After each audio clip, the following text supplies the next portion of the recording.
자, 오늘은 누가복음 18장 9절에서 14절의 말씀을 통하여 바리새인과 세리에 대한 말씀으로 은혜를 나누고자 합니다. 우리는 지난주, 지지난주에 이어서 바리새인들이 예수님께 하나님의 나라가 언제 임합니까? 라고 물었을 때 하나님의 나라는 여기 있다, 저기 있다 하지 못하리니 너희 마음속에 있다 라고 하시면서 이미 시작된 하나님의 나라를 선언하고 계십니다.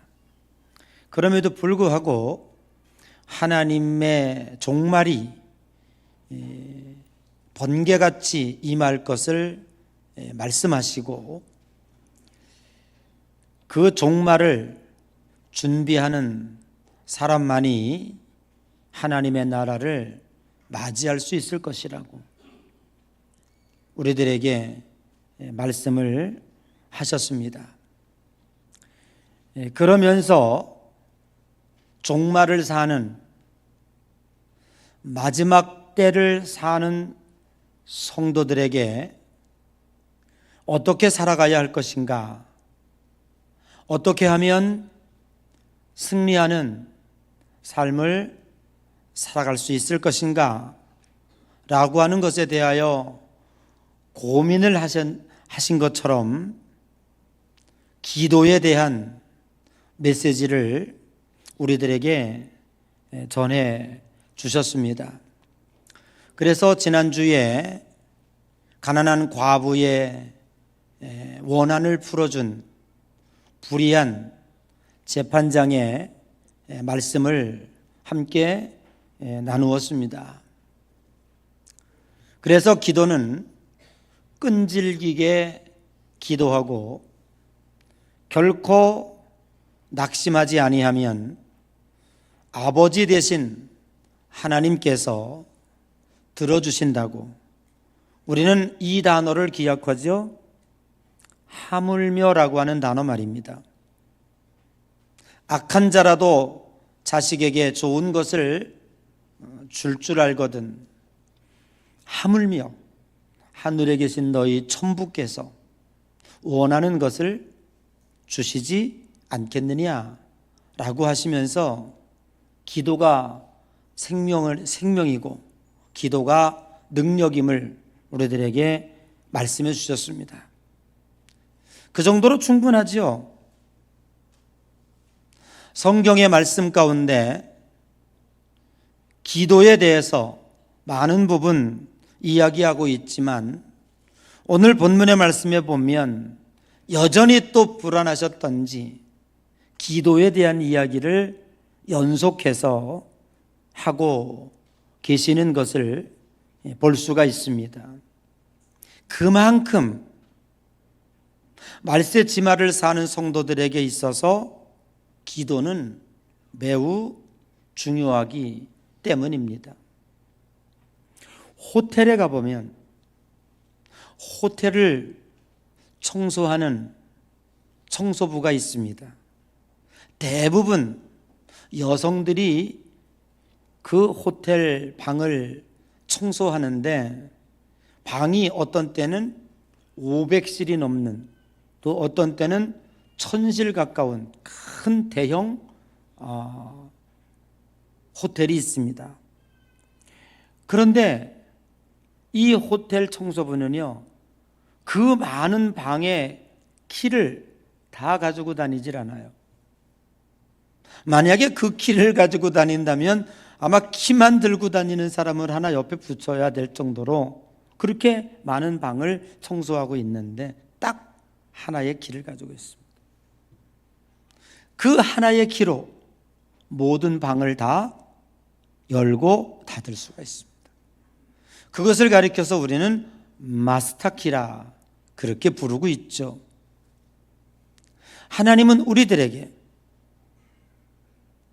모든 방을 열 수 있는 어떤 문제가 우리 앞에 가로막혔다고 할지라도 그것을 능히 열 수 있는 마스터 키를 주셨는데 그게 바로 기도입니다.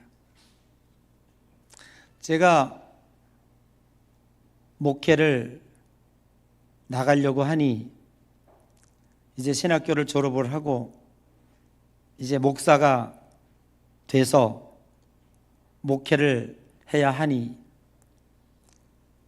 부모님의 입장에서 볼 때 저를 신학교 보내시고 목사를 만드신 저희 아버님 입장에서 볼 때 얼마나 불안하셨겠습니까? 그죠? 어떻게 할까? 제대로 할까? 걱정이 많이 되셨던 것 같아요. 저한테 뭐 다른 부탁을 하시진 않더라고요. 목회 나가는 저에게 기도 많이 해라, 그 말씀만 하셨어요. 기도 많이 해라. 지금 생각해 보면 그렇게 많이 배우지도 못하신, 신학을 모르시는 그러한 시골의 한 장로님이셨는데 많은 얘기 하고 싶은 말씀이 있었겠죠. 그런데 오직 한마디 기도 많이 해라, 그 말씀을 하신 것에 대하여 지금 곰곰이 되새겨보면 그거 하나였구나. 저도 역시 아들을 가기 싫다는 1년 동안 골방에서 버티는, 그래서 야, 내가 만약에 천국에 가면 목사인 네 아들 하나 목사 못 만들었는데 어떻게 내가 하나님을 뵐 수 있겠냐? 선택은 네가 알아서 하는데 알아서 해라.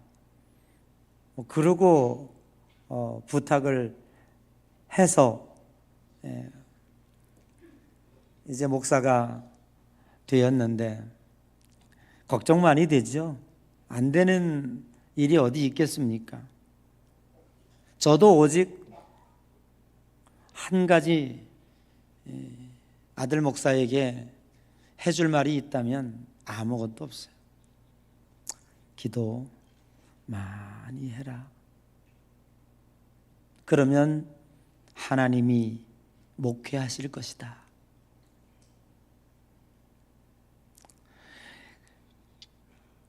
여러분, 예수님께서 하늘나라로 승천하실 때에 마지막 부탁이 뭐였습니까? 너희는 예루살렘을 떠나지 말고 모여서 기도해라. 기도하다가 성령 받았고 기도하다가 능력 받았죠. 그래서 그들은 예수님 승천하신 이후에 활발한 초대교회 역사를 목숨을 걸고 이루어 나갔습니다. 제자들이 하나님 나라를 확장시킨 것이 아니라 하나님이 확장시켜 주셨죠. 기도하면 믿음이 생깁니다. 그 믿음이 세상을 이기는 능력입니다. 여러분, 세상을 사는데 얼마나 많이 불안하십니까? 사실은 모든 문제는 마음에 달렸어요. 마음이 불안하고 초조하고 마음이 긴박하면 아무 일도 이룰 수가 없어요. 여러분이 원하는 목표를 성취할 수가 없어요. 기다려두지 않아요. 결국 강심장이 세상을 지배하게 돼 있어요. 그러면 그 강심장은 어디서 나오는 평안함이에요. 마음이 불안해가지고는 아무것도 이룰 수가 없어요. 스포츠든지 예술이든지 지식이든지 정치든지 사업이든지 뭐든 직장생활도 마찬가지로 똑같아요. 강하고 담대하라, 내가 너와 함께 하느니라. 그러면 누구에게 이러한 능력을 주시느냐? 기도하는 자에게 주시는 거예요. 기도하면 마음이 편안해집니다. 성령이 그 속에 들어와 나를 지배하기 때문에 평안함의 축복이 오는 거예요. 기도할 때 닫혔던 문을 열 수가 있고, 기도할 때 능력의 길로 나아갈 수 있는 것입니다. 그런데 정말 아이러니한 것은 이렇게 하나님이 우리들에게 모든 방을 잠긴 방문을 열 수 있는 마스터키를 주셨는데, 통계에 의하면 실제적으로 이 마스터키를 사용하는, 매일매일 사용하는 크리스찬이 몇 명이냐라고 했을 때 놀라지 마십시오. 매일매일 하나님 앞에 시간 정해놓고 기도하는 사람 1%도 안 된다는 사실이에요. 100명에 하나도 없습니다. 그리고 걱정합니다. 그리고 염려합니다. 이것이 지금 우리 여러분들이 이 정도 살아있는 것도요, 그냥 우리 옆 사람하고 인사합시다. 기적이야. 야, 진짜 기적이다. 기도 안 하고 이 정도 살아갈 수 있는 것도 이게 기적이에요. 사실은. 자, 오늘 본문에 보면 마지막 때를 살아가는 성도들에게 기도가 너무너무 필요해서 두 번째 연속해서 기도 내용을 하고 있는데, 지난주는 어떻게 하면 응답받을까라고 하는 거 간절히 기도해야 되고, 낙심하지 말아야 되고, 끈질기게 해야 된다고 그랬어요. 그죠? 그럼 오늘은 이 기도에 대한 내용에 어떤 비유를 들고 계시냐면, 두 사람이 성전으로 기도하러 올라갔다. 한 사람은 바리새인이고 한 사람은 세리였다. 극단적으로 비유시키고 있죠. 당시에 이 바리새인들은 최고의 종교적 지도자입니다. 그가 어떻게 기도하는지 여기 묘사하고 있죠. 뭐라고 기도합니까? 하나님, 나는 다른 사람들과 같지 않고, 다른 사람들은 뭐예요? 허접하고 죄짓고 하나님도 모르고 뭐 이렇게 하는 사람 비유하고 있는 거죠. 토색하지 아니하고 불의하지 아니하고 간음하는 자 같지 않고 저기서 기도하는 세리와 같지도 않은 것에 대하여 감사합니다. 이러고 시작을 해요. 그리고 일주일에 2번씩이나 금식을 하고, 그리고 소득의 11조를 드립니다. 당당하기죠. 의기양양하죠. 이 정도 이야기하면 하나님이 참 너 잘했다, 당연하지, 너 정도면 내가 기도 들어줘야지, 이렇게 이제 나와야 돼요. 그 다음은, 그죠? 하나님 나 잘했죠? 뻐기고 있는 거예요 지금. 너 잘했다 했어야 되는데, 오늘 누가복음 18장에 그 얘기가 없어요. 그리고 곧바로 세리의 기도가 나오죠. 세리는 뭐라고 기도합니까? 여러분, 유대인들 이스라엘 가보면 유대인들 기도하는 모습은요 딱 정해져 있어요. 이 사람들은 손을 탁 벌려요, 하늘을 향해서. 그리고 고개를 한쪽 들고 전부 이러고 기도하고요. 여러분, 그 통곡의 벽 앞에 가면 기도하는 사람들 많아요. 이러고 기도해요. 그리고 어떤 사람은 사거리에 나가서 기도한대요. 또 기도하는 걸 자랑하려고 이러고 기도하고, 막 성전에 올라와서도 아마 바리새인은 맨 앞 성전 앞에 와가지고 하나님 앞에 이러고 자랑하면서 했을 거예요.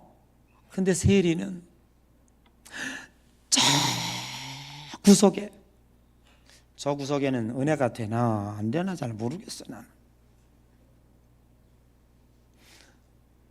그 은혜가 되냐? 좀 일찍 좀 하라. 앞에 앉고. 예? 끄떡끄떡 해봐. 자, 에어컨 앞에도 은혜가 됩니까 좀? 열기가 가요? 근데 늘 앉는 사람은 자기 자리가 고정되어 있더라고. 다음부터는 순서를 저거 랜덤으로 자리 배정을 좀 해야 될 것 같아. 그래야 골고루 은혜를 받고 골고루 신앙이 성장하지 않을까? 그거 괜찮겠죠? 그래서 뭐 그래도 지 않고 싶다. 고집이 너무 세. 뭐 얘기하다 그랬지?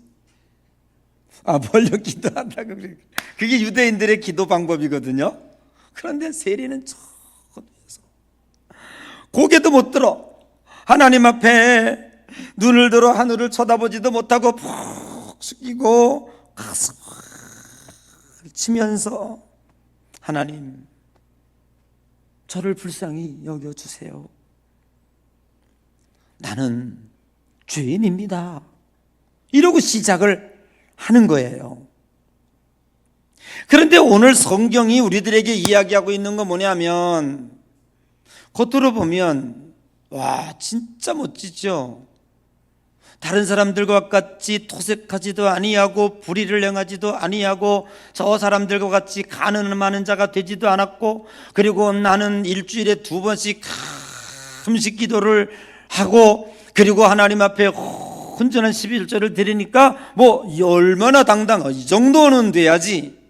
그래 하나님이 칭찬해 주시고 너 훌륭한 성도야, 내가 누구 기도를 들어주겠어? 네 기도를 들어줘야지.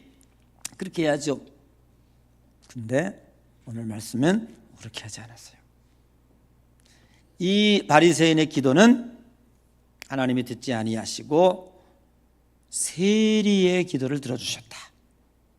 그리고 거기에 응답해 주시고 너가 의인이다 라고 인정을 해줬다는 거예요. 오늘 여기서 우리가 살펴보아야 할 것이 있습니다. 뭐 다 잘 아시겠습니다만은 바리새인의 기도를 왜 하나님이 받지 아니하셨을까? 여러분 이미 다 알고 있는 것처럼 바리새인들은 종교적으로 매우 존경을 받고 그 열심, 충만, 율법을 철저히 지키고 외적으로 볼 때 경건한 삶을 누구보다 살아가고 있다. 교인으로 볼 때 어떻게 보면 1등 교인 같아 보였다는 거죠. 그런데 하나님은 그 기도를 듣지 않았다. 나는 다른 사람들과 같이 죄도 짓지 않고 일주일에 2번씩 금식하고 다른 사람들처럼 11조도 안 드리는 것이 아니라 온전히 다 드려가면서 이렇게 하고 있다라는 거죠.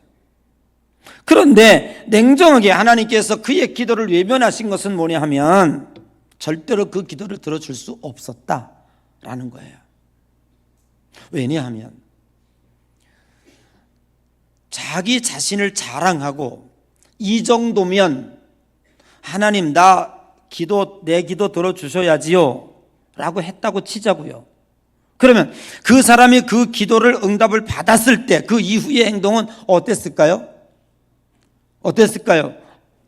하나님 정말 감사합니다. 내 기도를 들어주셔서 내가 살았습니다. 이렇게 했을까요? 아니요. 내가 받을만 하니까, 이 정도 되었으니까 하나님이 나에게 응답해 주신 거야. 공로가 누구에게 있어요? 자기에게 있죠. 교만하고 자기의 의를 자랑하고 있는 데다가 하나님이 더 기름을 딱 부어주는 거예요. 아주 망하는 길로 더 가게 된 거죠. 그러니 하나님이 그 기도를 들어줄 수가 없었다는 것이죠. 여러분 이사야 64장 6절에 보면 사람의 의는 하나님 앞에서 더러운 옷과 같다고 했어요. 자기 의를 드러내고 자기 자랑을 드러내고 이만하면 하나님, 나 정도면 하나님, 내가 다른 사람들과 같지 않다고 자기를 자랑하고 의를 드러내는 그 모습은 하나님이 보실 때 아주 더러운 1년 동안 옷도 빨지 않고 서울역에서 노숙자 목욕도 않고 머리도 냄새나고, 여러분 그런 누더기 옷을 입고 여러분 앞에 누군가 왔다고 치자고요. 그 옆에 가고 싶겠어요? 역겹죠. 눈살을 찌푸리겠죠. 피하고 싶겠죠. 그렇게 더러운 옷을 입은 것과 같다는 거예요. 그런데 하물며 그 사람의 기도를 들어주시고 그 사람의 기도를 하나님이 기뻐 흠양하실 수 있겠다고요? 불가능하다는 얘기죠. 아무리 선한 일을 해도, 인간이 아무리 자랑할 만한 일을 했다고 할지라도 하나님의 구원 앞에서, 하나님의 은혜 앞에서 그 어떤 것도 자랑할 가치가 되지 않는다는 것이죠. 어떤 것을 하나님 앞에 자랑할 수 있겠습니까? 마치 태양 앞에 촛불을 켜놓은 것과 같은 거예요. 그러면서 그 촛불로 자랑을 하고 내가 온 세상을 다 비춘 것처럼 자랑을 한다면 저 태양이 볼 때 얼마나 우습겠습니까? 우리들의 자랑이, 우리들의 의의 모습이 하나님 보실 때는 역겨울 정도로 냄새가 나는 거예요. 에베소서 2장 8절 이하에 보면 너희는 그 은혜에 의하여 믿음으로 말미암아 구원을 받았으니 이것은 너희에게서 난 것이 아니요 하나님의 선물이다. 그래서 9절의 행위에서 난 것이 아니니 이는 누구든지 자기를 자랑하지 못하게 하려 함이라라고 말씀을 하고 있는 것입니다. 그리고 이 바리새인의 잘못된 또 하나의 문제는 뭐냐 하면 늘 비교하는 거예요. 세리와 같지 않음을, 저 사람들과 같이 내가 죄짓지 않았다, 자기를 남을 깎아내리고 내가 올라가려고 하는 이 모습 자체가 하나님 마음에 들지 않았던 것이에요. 마태복음 7장 2절에 보면 너희가 판단하고 그 판단으로 너희가 판단을 받는다라고 말했죠. 내가 다른 사람을 판단했어요. 그러면 그 내가 하나님 앞에 다시 판단을 받을 수밖에 없다는 것이죠. 여러분, 이 세상에 어느 누구도 남을 정죄할 만하거나 그 말할 자격을 가지고 있지 않습니다.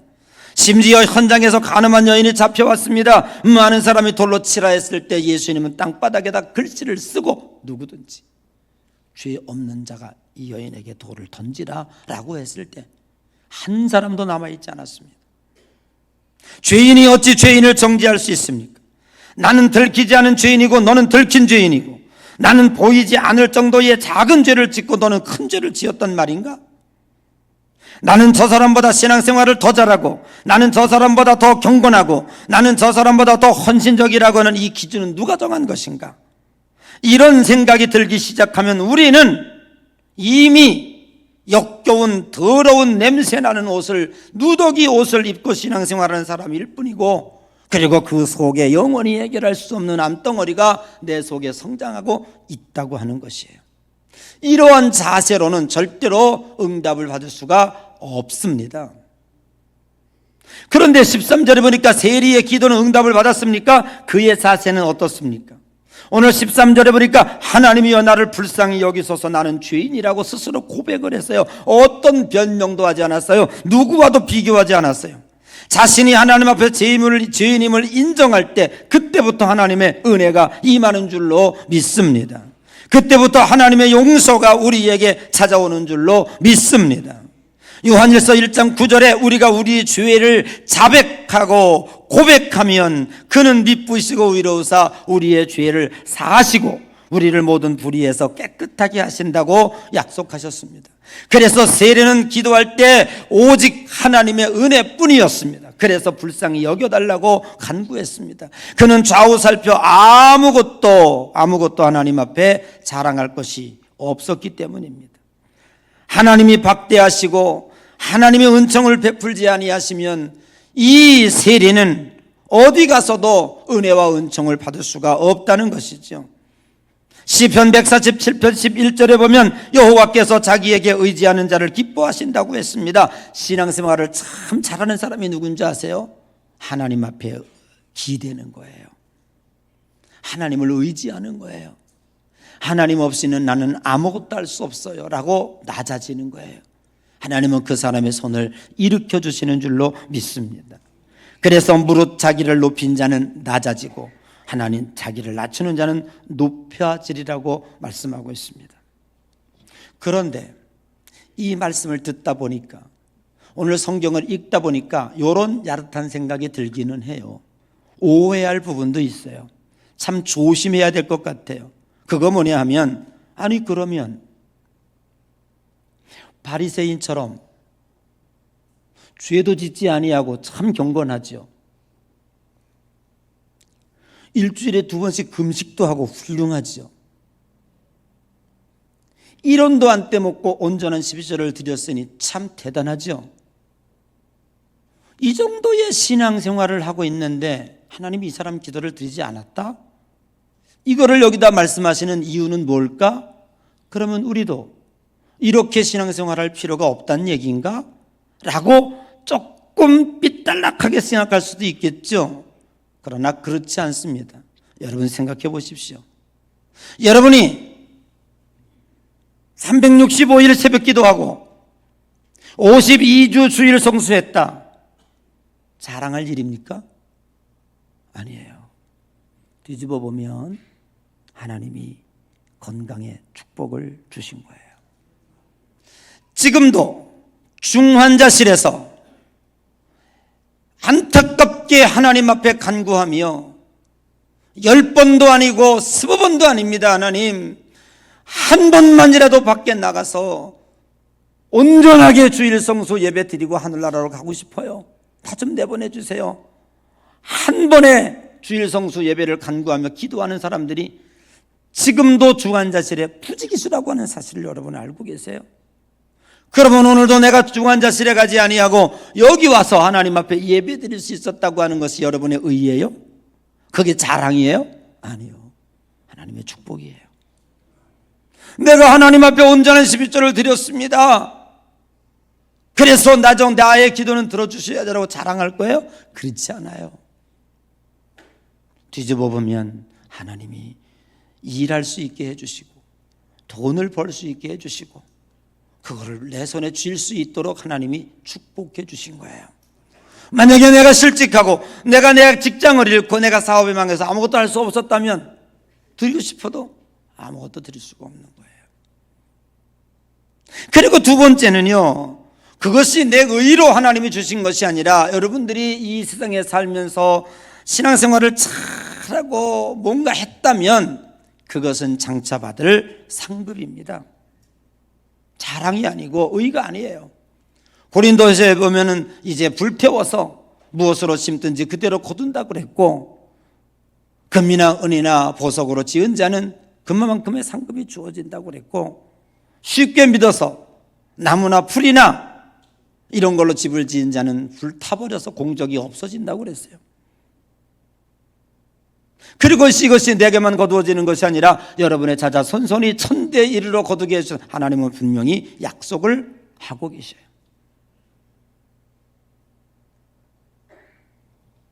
그렇기 때문에 하나님의 기도가 그럼으로 인해서 자랑과 의로 주어지는 것이 아니라고 하는 사실을 성경은 우리들에게 분명히 가르쳐주고 있는 것이죠.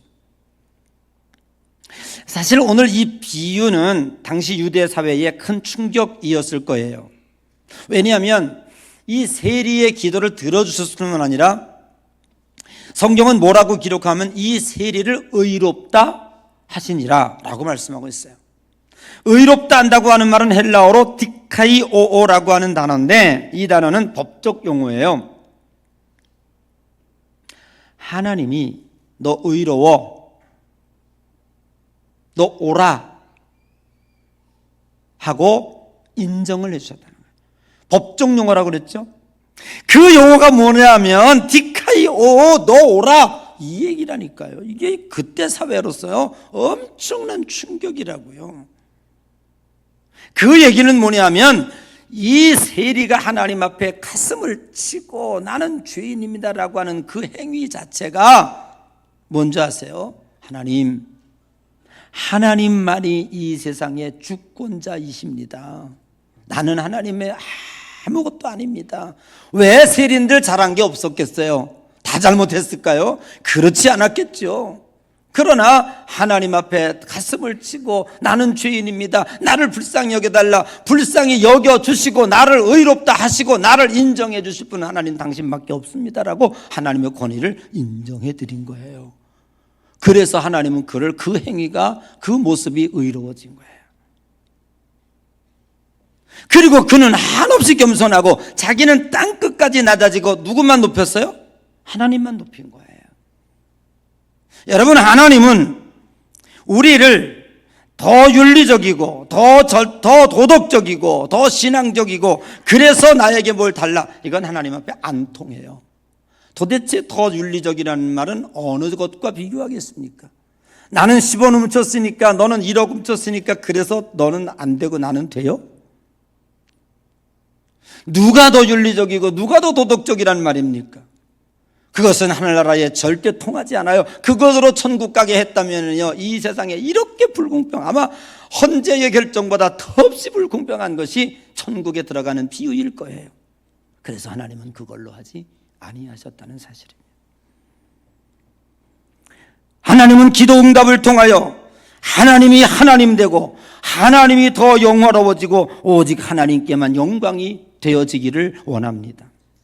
자기의 의를 내세우고 자기의 자랑으로 접근하는 기도는 절대로 하나님 앞에 응답이 되지 않는다는 것을 성경은 우리들에게 가르치고 있습니다. 오늘 예수님께서 이 말씀을 하신 이유는 너희들은 반드시 기도할 때 응답을 받아야 된다. 여러분, 기도했는데 응답받지 못했다, 그거 하나님만 못해요. 기도는 응답받으려고 하는 거예요.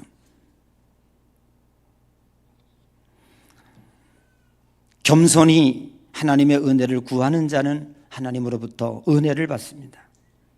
하나님은 겸손한 자를 높이시고 교만한 자를 낮추십니다. 오늘 이 본문 가운데 또 하나 꼭 놓치지, 응답받는 기도 가운데 놓치지 않아야 될 것이 뭔지 아세요?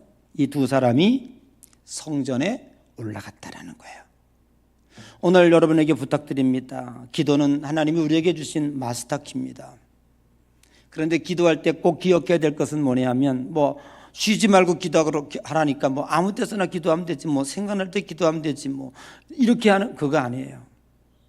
기도가 끊어지지 말라는 것이 쉬지 말고 기도하는 원 뜻이고요. 정말로 기도는 장소와 시간을 구별할 때 하나님께서 응답해 주십니다. 교회 가까이에 계시는 분들은, 여러분, 유대인들은 하루에 3번씩 기도합니다. 무슬림들은요, 하루에 5번 기도합니다. 여러분들이 공항에 가다 보면은 기도하는 방이 따로 있어요. 그건 우리를 위해 만든 게 아니라 우리는 기도 안 하잖아요. 1%도 없어요. 시간을 그렇게 정확하게 아침, 점심, 저녁 이렇게 기도해놓고, 그거 개신교 이렇게 안 해요. 근데 그 사람들은 5번 시간을 정한 시간에 딱 정해놓고 기도해요. 그래서 공항 안에도 그들을 위해서 기도실을 만들어 준 거예요. 오늘 우리는 마찬가지예요. 정말 우리가 교회에 가깝게 산다고 하는 것은 복 중에 복인 줄로 믿습니다. 그냥 교회 오기 쉽게? 아니요. 교회 오기 쉬우라고 가까이 사는 거 아니에요. 요즘에 자동차가 있어서 20km, 30km, 50km, 심지어 저기 6단지에서 걸어오는 것보다요, 한 30km 앞에서 오는 게 훨씬 빠를 수도 있어요. 안 밀리면 말이죠. 여러분, 그러나 교회 가까이 있다고 하는 것은 성전에 올라오기 쉬운 거예요. 여러분, 매일매일 시간을 정해놓고 장소를 정해놓고 기도하면 오늘 여러분의 기도는 하나님 나라에 상달될 줄로 믿습니다. 힘들고 어려운 인생을 살아가는 분이 있습니까? 하나님이 여러분에게 마스터 키를 주셨습니다. 하나님 앞에 와서 부르짖고 기도하여 보십시오. 그러나 결코 왜 하나님 내 기도 안 들어주십니까? 그렇게 하지 마십시오. 나 정도 신앙생활했으면 우리 교인 다 있는데 내가 제일 낫지 않습니까? 이거는요, 냄새 납니다. 옷에서 아주 하나님이 싫어하는 구역질 납니다. 그게 아닙니다. 가슴을 치고 천부의 의지 없어서 손들고 옵니다. 주 나를 박대하시면 나 어디 가겠습니까? 주님, 나 불쌍히 여겨주세요 라고 납작 엎드리면, 얘야 일어나라, 됐다 하시며 의로워진다고, 하나님이 그 의로움의 손으로 우리를 붙잡아 주실 줄로 믿습니다. 기도할 수 있는데 왜 걱정하십니까? 기도하면서 왜 염려하십니까? 기도할 수 있는데 왜 실망하십니까? 기도하면서 왜 방황하십니까? 주님 앞에 무릎 꿇고 간구해 보세요. 마음을 정결하게 뜻을 다하여. 기도할 수 있는데 왜 걱정하십니까? 기도할 수 있는데 왜 염려하십니까? 기도하십시다.